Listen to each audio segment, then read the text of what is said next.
how long was he supposed to sit in the cold water? 30 minutes. Oh my. We want to show you a look at Paul Furgeson now. He just entered the courtroom. He's sitting at counsel table with his attorney, got a haircut since we saw him testifying at his mother's trial. The signal's a little bit jumpy, but there's no movement yet in the courtroom in terms of the judge on the bench or any indication this is going to get started soon. So as soon as it does, we're going to go in there together live. Hopefully the signal will settle down and stay stable for us.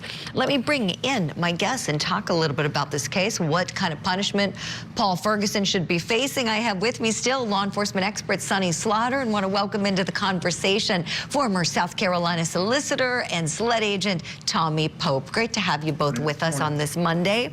Oh, Tommy, let me start with you. Tapping into your experience as a former prosecutor.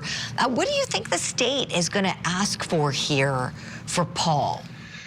You know, it's an interesting dynamic as I was watching him testify. And, you know, the good thing, I'm assuming it's the same judge who has been able to observe all of this. But was he really under the, you know, he's 20 years old. Was he really under the dominion and control of his mother?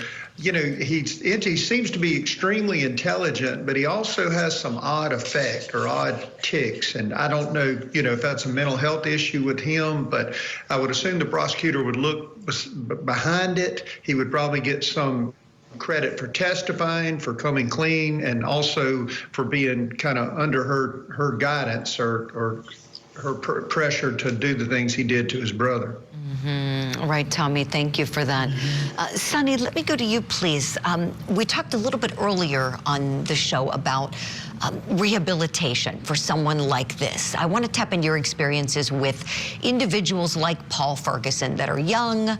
There may still be some hope left for him if he gets squared away. Can you talk about what you think would be most beneficial for him, please, Sonny? Yes, thank you, Julie, for the question.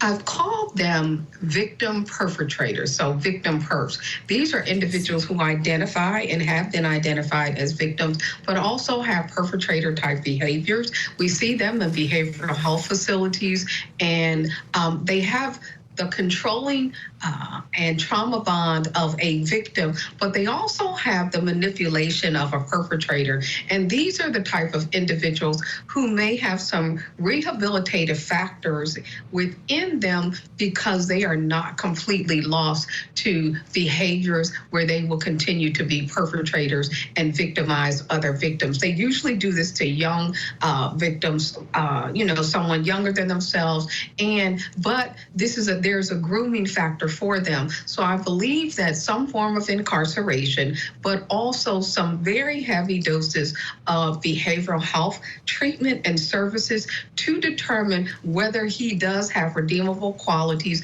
that can operate and where he can exist outside of a incarceration facility. Sonny, thank you for that. Yes, I'm with you. I fully expect a hybrid sentence here. I think he's going to have him serve some time behind bars, get him some programs in the prison, and then a lengthy period of probation to hopefully get him on the right track to be a productive citizen someday, as you said, with that help, Sonny. Sonny and Tommy, thank you both so much. So here's what we know. The judge is on the bench. The signal is still really spotty, as you can see. So we're going to keep our eyes here. We're going to let you know what's happening here with Paul Furgeson. We're going to hit our break. Don't go anywhere. This is Court TV Live. We are your front row seat to justice. Join Court TV's Vinnie Politan. In every story, in every trial, every case, there's at least two sides to it. To dive into the latest Oh my God. and breaking true crime stories.